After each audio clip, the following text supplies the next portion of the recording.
Oh, when I was setting up my stream today, I saw on my homepage of YouTube, there's apparently someone who made a YouTube video counting all the sneezes in 2025. And I saw that video in my algorithm, and apparently I'm winning. Well, that's not surprising because I feel like my Hollow Knight streams alone have captured so many of my sneezes.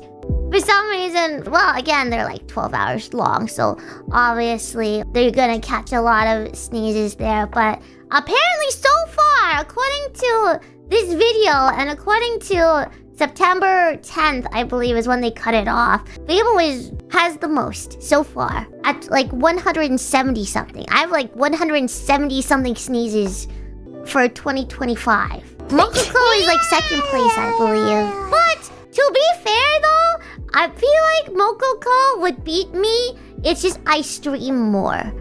I feel like if it was like the same stream hours between me and Mococo, I feel like Mococo would beat me in terms of she sneezes more frequently. I just stream for longer, so that way I'm sneezing more. But I am just impressed by the dedication of that YouTube video. They counted every single HoloLive member sneezes. How do you go through like every single HoloLive stream and every single member stream of every single day this year, including JP, and count all the sneezes? So I saw that video today and I was like, wow, impressive.